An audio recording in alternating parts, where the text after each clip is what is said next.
अक्सर लोग सैक्रिफाइस करते हैं सक्सेस के लिए, देयर सक्सेस या for living their kind of life. क्या हर सक्सेस सैक्रिफाइस मांगती है? सक्सेस के अपने अपने देखो नॉर्म है। रहा सवाल सेक्रीफाइस का, तो वो एक नेचुरल वे है। मुझे लगता है कि अब उसको कोई ग्लोरीफाई करे तो अलग बात है, लेकिन सेक्रीफाइस वर्ड, इसको हम कोई अगर कलर ना दें तो इसमें कुछ भी अच्छा बुरा नहीं है। और अगर इसको हम बिल्कुल लिटरल मीनिंग से देखें तो हमारे हर एक्शन में सेक्रीफाइस हो ही रहा है। यानी अगर हम एक कदम आगे रखते हैं तो पीछे वाला उठाते हैं, तो हमने पीछे वाले कदम का सेक्रीफाइस किया। तुम अपने घर से यहाँ तक आए तो अपने घर का सेक्रीफाइस किया। उसकी अगर फेस वैल्यू पे भी देखें तो जब भी कोई मोमेंट किसी खास डायरेक्शन में है तो कोई खास डायरेक्शन हमने छोड़ा, वही सेक्रीफाइस है। तो सेक्रीफाइस इतना ज़रूरी क्यों है? I mean, नहीं जरूरी नहीं, दैट इज नेचुरल फ्लो। लोग ऐसा क्यों बोलते हैं कि वो सोचते हैं कि वो ऐसा करेंगे, वो करेंगे वाली उनकी सोच है। नहीं, जो सेक्रीफाइस करता है उसे हमेशा ऐसे इसने बहुत सेक्रीफाइस किया, इसने बहुत ये किया, मतलब उसको हमेशा अपर उस पर क्यों रखते हैं? मैं नहीं करना चाहती हूँ सेक्रीफाइस, तो क्या मैं लाइफ नहीं जीऊँगी? क्या मेरी लाइफ अच्छी नहीं होगी? ये तो हम सेक्रीफाइस क्यों करें? सवाल है सेक्रीफाइस के यहाँ पे दो मीनिंग हो गए। जो लोग सेक्रीफाइस बना रहे हैं वो सेक्रीफाइस नहीं है, बेसिकली वो डिवाइसेज ऑफ मैनिपुलेशन है। हम सेक्रीफाइस क्यों करेंगे, एक तो क्वेश्चन यही है हर चीज़ का। तो जो कर रहा है उसका निश्चित रूप से कोई ना कोई टारगेट होगा, कोई पर्पज़ होगा। बिना पर्पज़ के तो वो कर नहीं रहा होगा कि बस यूं ही बैठा है घर में अकेले कम सेक्रीफाइस किए जा रहा है। लाइक अगर आप एक फीमेल के पॉइंट ऑफ व्यू से देखें, when you are a female और आप एक नए घर में आए हो, you have to do an number of things जो आप नहीं करना चाहते हो। वो हमें एज अ सेक्रीफाइस ही तो करना पड़ता है। वो इसलिए क्योंकि हम अपनी फैमिली की खुशी देखना चाहते हैं, at the end of day हम सबके चेहरे पे स्माइल देखना चाहते हैं, दैट इज़ वाई हम करते हैं। बट अंदर से I am not getting any happiness doing that. ये देखिए अभी कंडीशनिंग रही, लेकिन इसमें बड़ा फंडामेंटल क्वेश्चन है। तो अपनी ही ओरिजिनल लाइफ सिचुएशन में देखो, सारे एफर्ट के बाद जो ये टारगेट है कि सबके चेहरे पे मुस्कान रहे, वो क्या अचीव हो जाती है या हो गई अभी तक?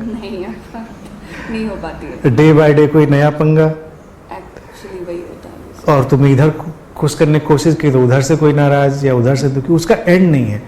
वो तो इंसान अपनी खुशी को खुद ही ढूंढेगा अपने अंदर। और ये कंडीशनिंग बन गई है कि जिसमें हमने किसी को खास लाइफ स्टाइल में डालने की कोशिश करी कि लोगों के अपने फेयर थे, उनको लगता था ऐसे ही काम चलेगा। लेकिन वक्त देखिए बदलता है तो लोग लगता है काम ऐसे नहीं, ऐसे भी चल जाता है। काम होने का उसका टारगेट था। और लोग चूंकि अभी तक परिवारों में भी मुझे लगता है बड़े भय में रहते चले आए, तो परिवार का जो बैकग्राउंड है मुझे हमेशा से लगता है वो प्रेम पे नहीं खड़ा हुआ है, भय पे खड़ा है। लोग भय की वजह से साथ में हैं, प्रेम की वजह से तो कभी कभी कोई साथ होता है, क्योंकि लोग इतने भयभीत हैं कि वो एक दूसरे के साथ में थोड़ा सुकून ढूंढते हैं या एक दूसरे के साथ में थोड़ी हेल्प ढूंढते हैं। अब जब कोई इंसान फियर में होगा, किसी भी टाइप का फियर हो, तो वो दूसरे को मैनिपुलेट ज़रूर करेगा और उसी में सेक्रीफाइस की डिमांड करेगा। और जो डिमांड करेगा वो कुछ सेक्रीफाइस करके भी दिखाएगा। तो इसीलिए वो लोग बड़े डेंजरस हो जाते हैं। अब घर में एक इंसान है, उसने सुबह शाम तक खाना नहीं खाया, तो आपके ऊपर बड़ा प्रेशर है। आपका शरीर उसके साथ कोऑपरेट नहीं कर पा रहा है, लेकिन अब तो भाई इन्होंने नहीं खाया, हमने खा लिया, तो बड़ा अपराध हो जाएगा। तो ये सताने वाले लोग हर परिवार में पाए जाते हैं, मुझे लगता है। हाँ, सताने वाले वो अपने ऊपर कुछ ऐसा करेंगे, ऐसा इन्फ्लिक्ट करेंगे टार्चर, कि दूसरा वाला अगर करे तो लगेगा भाई ये तो मैं गलत कर रहा हूँ। अब आप साहब थे, आपकी अपनी समस्या थी, आप कभी मूवी देखने नहीं गए, आप कहीं घूमने नहीं गए, आपने लाइफ में कोई खुशी नहीं तलाशी। अब आपकी समस्या थी, आपने ऐसा क्यों नहीं किया। लेकिन अगर दूसरा करे तो वो गिल्ट में जाए। तो कैसे, मतलब जो पहले की जनरेशन है, हमारी ओल्ड जनरेशन है, और जो नई जनरेशन, उनके बीच में जो हार्मनी है वो कैसे मेंटेन की जाए, बिकॉज बहुत गैप है। जैसे आपने जो मूवी देखने वाली बात कही या कहीं भी घूमने वाली बात की, वो आजकल की बेसिक प्रॉब्लम है कि हम कुछ करना चाहते हैं जो नई जनरेशन है, कुछ भी, पर हाँ ओल्ड जनरेशन को उसमें प्रॉब्लम ज़रूर दिखती है, क्योंकि उनको लगता है कि नहीं हमने तो ऐसा नहीं किया था, नहीं हमारे हिसाब से तो ऐसा नहीं होना चाहिए, और हो सकता है उनके हिसाब से वैसा ही सही हो, बट हमारे हिसाब से इट्स टोटली डिफरेंट। हमारा सोचना हाँ सब चेंज हो गया। और क्या आपके टाइम पर चीजें डिफरेंट थी, तो वो एक हार्मनी कैसे मेंटेन करें, मतलब हम कैसे एक जो नई जनरेशन। मुझे लगता है इन सब चीज़ों की कोई परवाह नहीं करनी चाहिए। तरीका जीने का अपने को खुश रखिए। मेरे लिए स्पिरिचुअलिटी का इतना ही मतलब है पर्सनल हैप्पीनेस, चाहे वो सेल्फिश जान पड़ती हो, it is okay, I am selfish. लेकिन जो उसको तलाशेगा वो दूसरे को भी वो दे पाएगा, नहीं तो कोई चांस नहीं। मेन चीज़ देखिए क्या है, घर परिवार बसे हैप्पीनेस के लिए और काहे के लिए बसे, लेकिन लोग इतने डर में जीते हैं कि ना जीते हैं ना जीने देते हैं। प्रॉब्लम ये है। वैसे ये family, is it important to have a family? Importance कुछ भी नहीं है, लेकिन टुगेदरनेस का एक नेचर तो है इंसान का। इंसान टुगेदरनेस तो तलाशेगा। फैमिलीज का ढांचा और ढंग बदलना चाहिए बेसिकली। ये इवोल्यूशन के देखो हम उस मुकाम तक आए हैं जहाँ तक हमने ये स्ट्रक्चर पैदा किया, और यहाँ पर मुझे लगता है हम लोग स्टैग्नेंट हो गए हैं, अटक गए हैं। आम बर्ड और एनिमल की तरह वंडरर तो नहीं है इंसान। ठहराव चाहता है, किसी के साथ रुकना चाहता है, तो उसमें एक परिवार जैसी चीज़ बनेगी। तो मुझे लगता है कि वो गलत नहीं कि परिवार जैसी चीज़ नहीं होनी चाहिए, लेकिन जो अभी का परिवार का स्ट्रक्चर है वो बड़ी ही निगेटिव चीज़ों पर बेस्ड है। पहली चीज़ तो फियर पे ही खड़ा, जैसी हमने बात हमेशा मैं कहता हूँ। दूसरा वो कन्वीनियंस पर बेस्ड है, और कोई माने ना माने वो म्यूचुअल एक्सप्लॉयटेशन पे बेस्ड है। म्यूचुअल एक्सप्लॉयटेशन इसलिए क्योंकि हम किसी को एक्सप्लॉयट करें तो हमको एक्सप्लॉयट होने का उतना मौका देना पड़ता है, नहीं तो फिर वो गणित बैठती नहीं। तो लोग जब तक मैच्योर नहीं होंगे, लोगों की लाइफ में और चीज़ें बढ़ेंगी नहीं, तब तक ये चीज़ें ख़त्म नहीं होंगी। और शायद मुझे लगता है छोटी स्ट्रीम में जो जनरेशन है आज की, थोड़े बहुत चेंजेस करके अपनी ज़िंदगी को वो जीने की कोशिश भी कर रही है। अभी जैसे कुछ दिन पहले एक सर्वे में पढ़ रहा था, तो इंडियन यूथ पे किया गया, और वो बड़ा चौंकाने वाला था कि कितना चेंज अब आ रहा है थिंकिंग में। और किसी बाहर की ही कंपनी ने किया था वो सर्वे। तो वर्ल्ड में इंडियन यूथ इस बात में सबसे आगे था कि जॉब में इस समय उनका जो सबसे बड़ा क्राइटेरिया था वो था वो खुश रहना चाहते। बहुत बड़ी बात।